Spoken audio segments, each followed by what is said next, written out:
Hello बच्चों, let's read out the questions. Question says, consider the statement and identify the correct answers. So यहाँ पर हमें दो statement दे रखी है ए एंड बी. सो हम करेक्ट स्टेटमेंट बताना है. सो फर्स्ट यानी कि ए में बोला जा रहा है कि first law of thermodynamics specifies the conditions under which a body can use it heats energy to produce the work.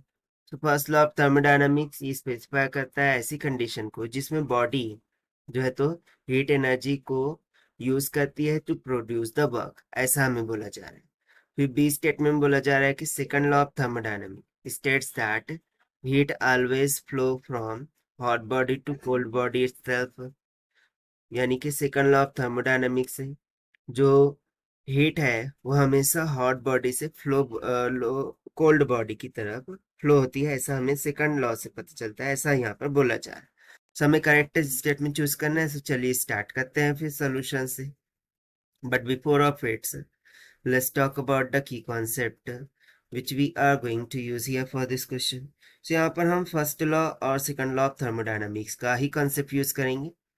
So first law of thermodynamics says that कि dq is equals to dw plus में du होता है, जहां पर dw amount of work done, du internal energy में change और dq amount of heat change को indicate करते हैं. सो यदि मैं फर्स्ट लॉ ऑफ थर्मोडायनामिक्स की बात करूं जिसकी इक्वेशन क्या हो जाती है dq is equals to dw plus du. So इस इक्वेशन से हम ये बता सकते हैं कि it does not tells us whether the process is feasible.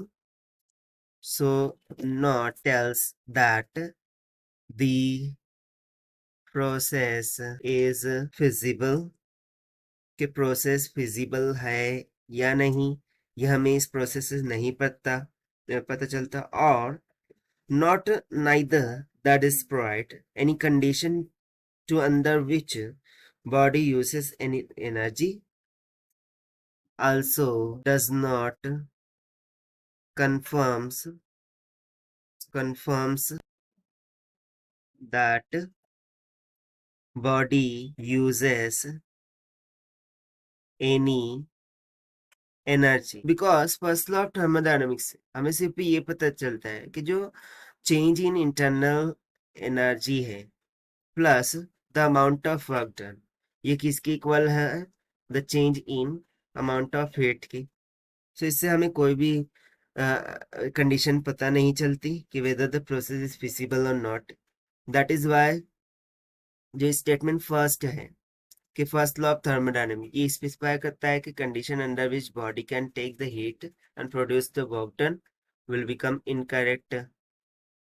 ना उसी तरीके से यदि हम सेकंड लॉ ऑफ थर्मोडायनामिक्स की बात करें, सो इस लॉ के अकॉर्डिंग हम क्या बोल सकते हैं कि second law of thermodynamics states that heat always flow from hot body to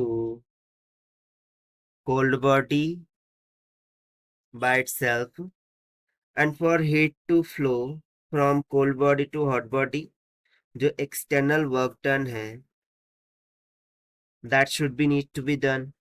यानी कि कोल्ड बॉडी से हॉट बॉडी तक के अगर हीट फ्लो कराना है तो हमें एक्सटर्नली वर्क डन करना होगा.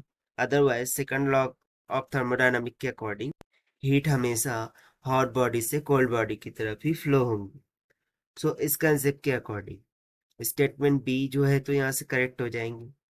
सो यहाँ पर हम सिंपली बोल सकते हैं कि A is false but B is true, and therefore this is going to be the required solution to this question.